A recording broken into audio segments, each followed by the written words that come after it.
Testing. Okay. Gosh. I didn't know that was unplugged. Okay. Let's make sure everything is working. It's been a really busy day. I hope everyone enjoyed it. It's almost 1 o'clock. Okay, but time flies. So sorry that I'm on so late. It can't be helped. It really can't be helped. You know, a lot going on. It's always breaking news, right? It's always breaking news. Yeah, really, we don't have time to sleep because there's so much going on. There's so much going on in Juarez, and thank God it is. That's what we want. That's what we voted for with President Trump. He is a doer. He is a doer. He's a builder, and um, and he's getting it done. So it's very, very busy, and we have to do our part because, of course, the task is so huge, so immense. You can't just say, President Trump, do this, President Trump, do this. Um, and the deep state is, very active, very active. So, but they have, but the deep state is they're just losing it, right? They're just losing it. They're losing their grip in so many ways, y'all. So many ways. They had it so easy for so many years. They had us hoodwinked for so many years and was laughing behind our backs and filling up their bank accounts and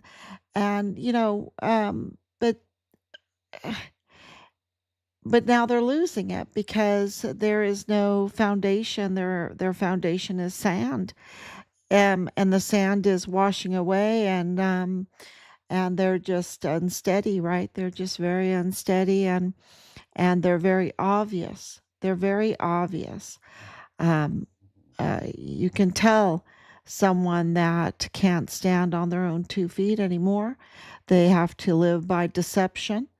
Not that they always lived by deception. It's just that we can see it. The scales have fallen from our eyes, and we can see their deception.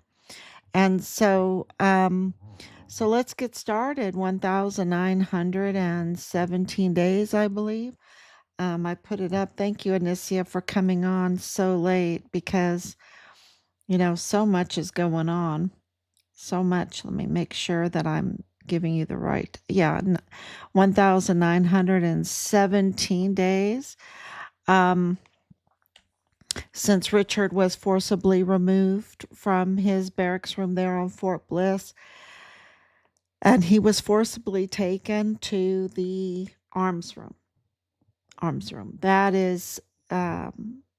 That's where the evidence has led, and his life was taken, and then he was stolen. His body was stolen from there and dismembered and trafficked to Chihuahua, Mexico. That's right across the border from El Paso. Matter of fact, Juarez and El Paso, I always call them Siamese sister cities because, they're just separated by the border, and when you have law and order and peace, it's a absolutely magnificent place, right? Magnificent place to have those.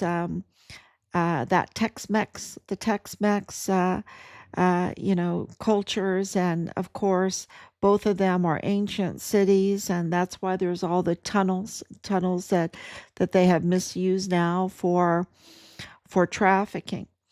And some of those tunnels are under schools, and they use them for trafficking, and that includes human trafficking.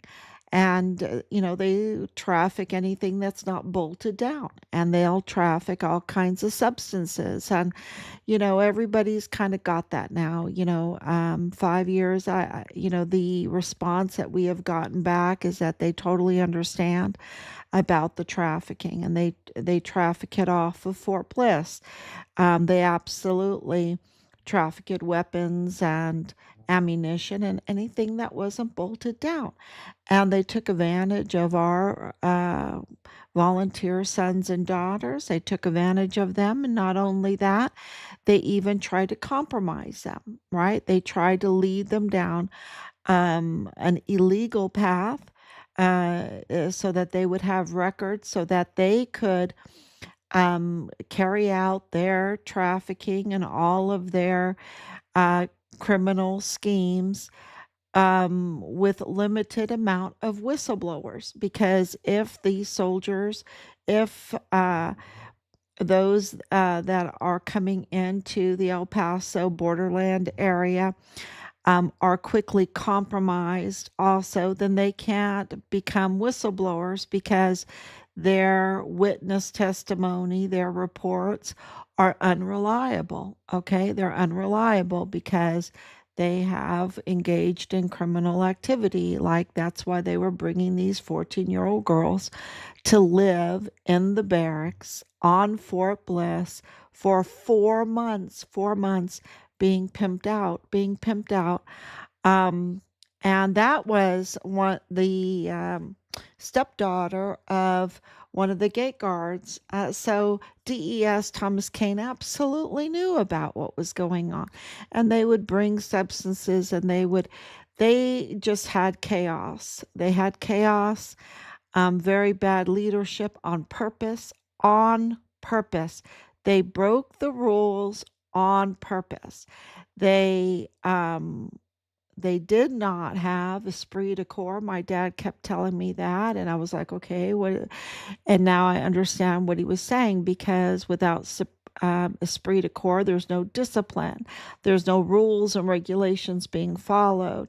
They compromised our volunteer sons and daughters so that they would be unreliable sources, that they could not be whistleblowers. And that is deliberate. That is deliberate. And, that's totally antithetical. That's an anathema to the military, right? That is not what the military is about. The military is about um, the Medal of Honor ethos, right? The Medal of Honor ethos, the creeds, and the foundation of our military is built on a Christian foundation. Whether people want to accept that or not, whatever. But it's the truth. It's on a biblical Christian foundation. That's why you have the Good Samaritan, which is the Medal of Honor ethos. You have human dignity. You have a selfless service. Personal courage. These are what the creeds. This is what built a very strong military. And as we've chipped away at it, as it has gotten corrupt, as it has become uh, a infrastructure for criminal leadership, right? Criminal leadership like General John Kelly. He absolutely treated our military bases as his criminal playground, the infrastructure for it, and it's really it's heart wrenching to find that out. But once you know, then we can act. Then we can do something about it. That then we can absolutely understand what President Trump is doing right now, what he's up against right now, because there's a lot of mutiny, because people were enjoying using the bricks and mortar, the infrastructure of the military to conduct their criminal activities.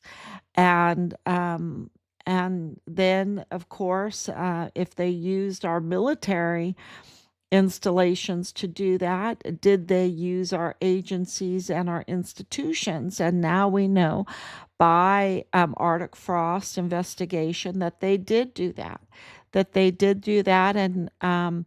and it seems very clear they ran that Arctic Frost from the FBI out of San Antonio, which has is connected to Fort Bliss. So, um, did they use that to contain um, uh, exposure of Richard's murder, what they did to him?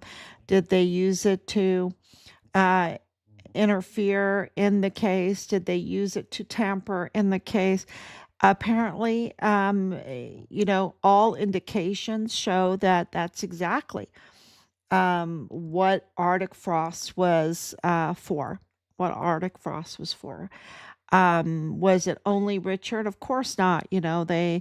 Um, the report is huge. What they were doing was huge, and they were interfering in many cases. And so, but apparently, um, it was absolutely for to contain um, the absolute criminality of this code red, what they did to Richard. Not only the code red, but it's like the whole retaliation that I haven't talked about lately so much, but the retaliation that was ongoing and severe for months and months against him, right? And the Arctic frost operation, absolutely overlays the exact time frame as Richard's murder case. Um, exact time frame. So his whistleblowing and the murder case. So it is, uh, you know, when Aaron, what's his name? Lap, Aaron Aaron Tapp, Aaron Tapp, the FBI agent that's leading it has oversight or leadership over Fort Bliss. I mean, El Paso FBI field office. Then, of course, you have to say Richard's case is really big. The Walmart case is really big. They're intertwined, and they want to control the fallout. They want to control the narrative. They want to control the witnesses, the evidence. They want to control the entire case to move it in the direction that favors their criminal activity. And so, who do they work for? Because they don't work for the United States, even though they are FBI agents. They don't work for the United States. They're working for um, a different entity, a different entity. And in Richard's case, um, which this fits in perfectly like a glove. In Richard's case, there's a common denominator of this Mormon faction that is tied to the cartels, not just any cartel, but the FTO cartels that are operating also, including the criminal trafficking, but the trafficking also of the recycling of bodies. So and I don't even know if it is trafficking to a certain extent, but it's a funeral mortuary operations fraud scam. It's a funeral fraud, mortuary fraud, um, scam to um, profit off of these of organ harvesting, of illegal C-section deliveries of babies, and then to market the babies to the homosexual community in the United States. Um, it, to silence people. Um, it's just you're talking about 500,000 children that are missing, that were trafficked through Fort Bliss, okay? And remember the tactical move storage units, that was absolutely revealed to us. And, I even have my white hat on today with Nadal Baim, the imposter FBI agent. Makes you wonder about that. And of course, the white hat, the Arctic frost, just to uh, let you know that it's that's why Arctic frost was made for this containment of cases like Richard, where you have a young soldier, a young U.S. soldier that comes to El Paso that is special. He's very special because he resisted the compromising tactics that they had to turn Richard into an unreliable source. He's a totally reliable source, even though you have the operatives like Bob Moore trying to keep it in the news. I have an article that makes Richard look unreliable. All of that has been debunked. Richard is, that's why President Trump's letter about Richard is so important because it restores him in the minds of the public as a reliable source. And this is very important for the cases to come. Um, uh, that will include, I'm sure, his whistleblowing reports. He is a reliable source and he's haunting the hell out of them. Okay. He is haunting the hell out of them. And here it is, All Saints Day today.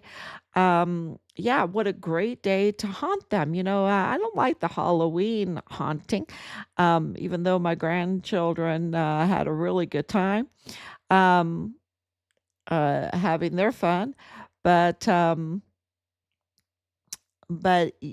haunting for against these evildoers to drive them to know that they haven't succeeded. They just haven't succeeded. So we have some barriers that we have to um, expose still, like this whole visa problem, right? A lot of visas or it's just strange that Cesar Peniche, who is under investigation in Mexico for siphoning billions of barrels of fuel, and selling them. I mean, this theft is just incredible.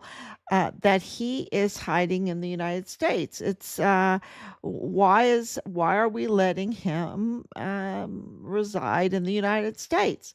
Who is giving him the visa to do so? Who is, even though it's a breach in the visa because it's a TN visa, but why? Who's giving him that right to do that? He needs to be extradited back to, sent back to Mexico and face the charges against him. And there's other charges against him too. It's not just about the billion barrels of oil. If that's not bad enough, but he has others. And he also interfered in our son's case, right? He obstructed and he interfered and he tampered with and all of that in the AG's office in Juarez, Mexico. Um, then you have Rafael Arellano Caron, the owner of the Plenitude Crematorium, where today so much news came out. His manager, because he's the owner, his manager, and I don't know the manager's name by heart, but I did put it in the article. He died in custody. He is dead in custody while being held in custody. He is the major witness to what happened in that Plenitude crematorium, and now he has died in custody.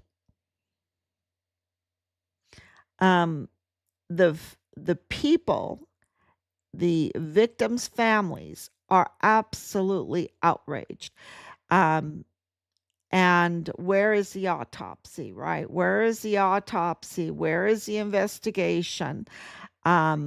And Maru Campos just seems to be like Veronica Escobar sitting in front of her mirror, mirror, mirror on the wall, who's the fairest of them all, and not caring at all about her constituents, her people. And they have lost total faith in her. So much so, I mean, well, it's just totally collapsed, right? The people absolutely see now that this is a Sinaloa El Chapatos um, uh, uh, operation going on here, and that she's just part of that, and they don't want any part of that. They want answers. They want their family's remains. We understand that. We want Richard's remains. We are right there with them. We are right there with them in total spirit, and we hope that their family members are haunting like Richard is haunting them. And, they have lost total, well, I don't know if loss, their eyes are absolutely open that this is a cartel narco state government. And they have now demanded a federal assistance, federal investigation, which is, absolutely right. They should absolutely request the federal um, government of Mexico to step in on this, because look at what this is so big. You have Del Carmen, they got arrested. Why isn't Rafael Arellano Caron hiding out in the United States? Why is he doing fine dining with the El Paso County Judge Ricardo Samaniego? Why isn't Samaniego demanding that he go back to Mexico and be held accountable for this crematorium? Why is he being allowed to be in the United States? The same thing with the medical examiner. Why isn't he is absolutely illegal. And there's others, and we'll tell you more. Same thing with Lilani Hart. She needs to be arrested right away because she has immigration issues on top of all her crime. On top of all the crime, this is, a pattern over and over and over again of these vicious crimes that if they're willing to break immigration law, then nothing holds them back. And then you have so many with very violent crimes. So now you have the key witness, the prime witness for Plenitude Crematorium, dead in custody. While he's in custody, he dies. This is an outrage. It's a total outrage. And so, of course, there is this backlash. And of course, my memes that our family put up includes John Kelly's image there as a traitor, and he's a total traitor, and that's confirmed because he became a foreign agent for the Sinaloa cartel faction of El Chapatos under Maru Campos's narco state government. And he has all this knowledge, working, he was the Southcom commander. He was Department of Homeland Security. He has all of these. He was chief of staff for the White House. So, he has all this knowledge, and then he absolutely abandons his oath, his sworn vow to defend the Constitution of the United States. He absolutely abandons, and the thing is he's gotten everything. We give them everything. We give them our respect. We give them good pay, we give them housing, we give them insurance, we give them retirement, we give them everything. You can tell because they all want to live in the United States. And yet he betrayed his vow. That's the one thing we want: loyalty. We want loyalty for everything that we give them. And he betrayed that loyalty, just like Mario Campos has betrayed the loyalty, and it's obvious now. It's totally obvious. And this is why the people are, they're willing to give everything, live in that palace, right? Live in the palace and have a good wage and have a good pension and all of that. You can have a vacation house, whatever, but we want your loyalty to the country and justice. We want justice. And of course, Mario Campos has betrayed the people of Chihuahua, Mexico for that. And and what John Kelly has done is even worse. It's really treason. It is really a treason to the United States. And if you commit treason against the United States, especially in Texas, as Texas goes, so goes the United States. As the United States goes, so goes the world.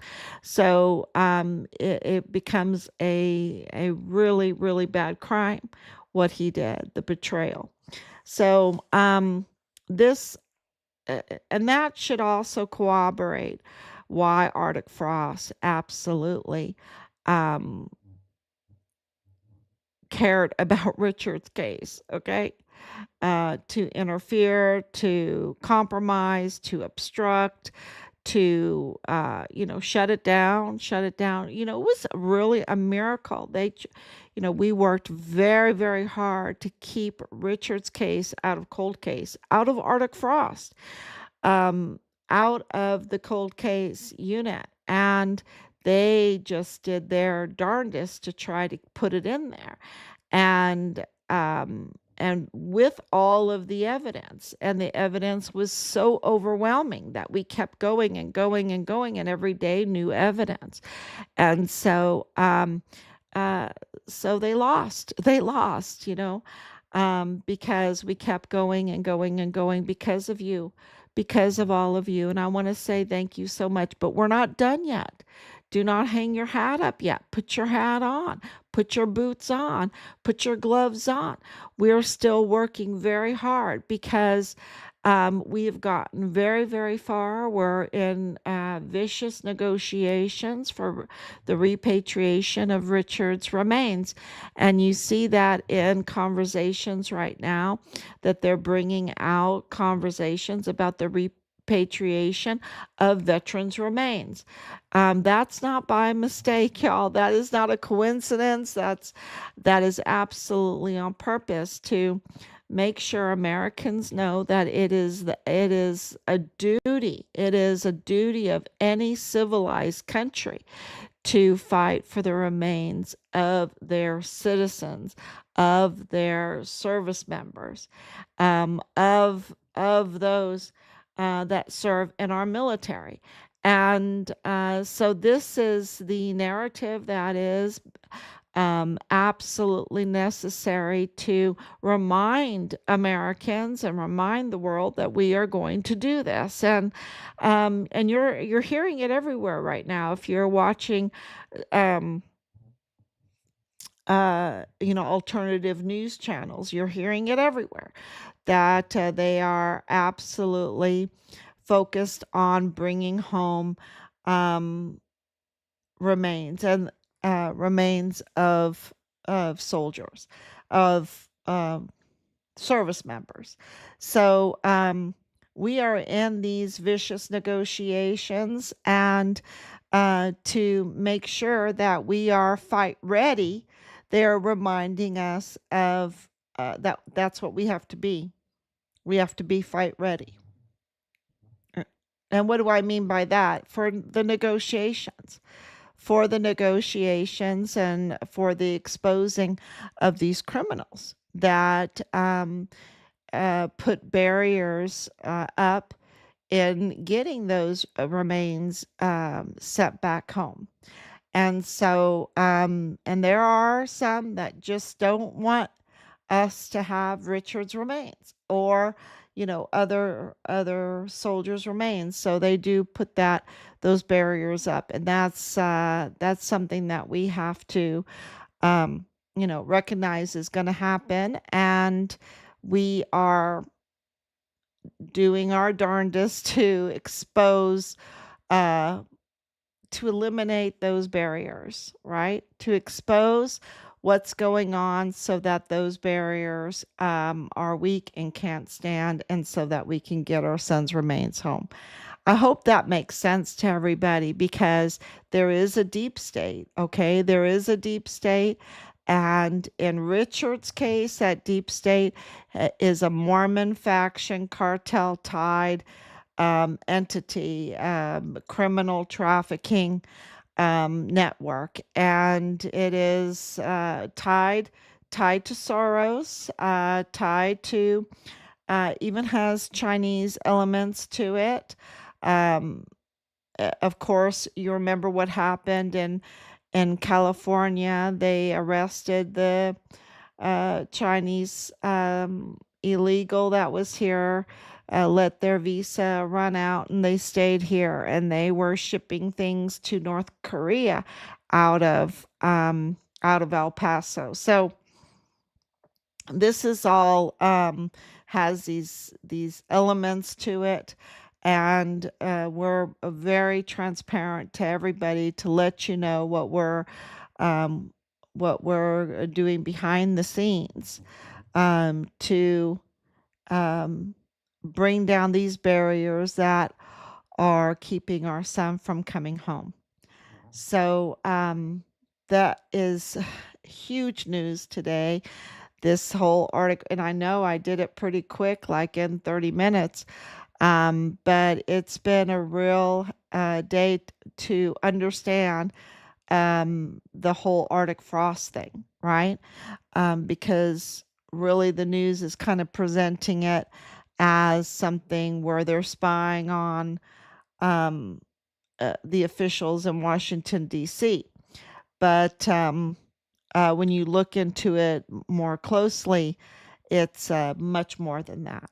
So, uh, and coming out of San Antonio, y'all, coming out of San Antonio, Aaron Tapp, um, having leadership over Fort Bliss, FBI with Connell Winton there, and and Nieto there, and Toros there, George Toros, who, these connections that we've laid out. If you don't know the whole George Toros, remember with Texas Tech, with his wife, um, in this whole web, this whole web. And then, of course, you have Nieto, Eddie Nieto Jr., whose wife is in intelligence right there on Fort Bliss. And then you have Connell Winton, and he is the huge Mormon faction connection that is very connected to Chihuahua, Mexico, and uh, big family over there, okay? Like the Labaron family, right? Big family, very powerful family over there. Um, e- e- and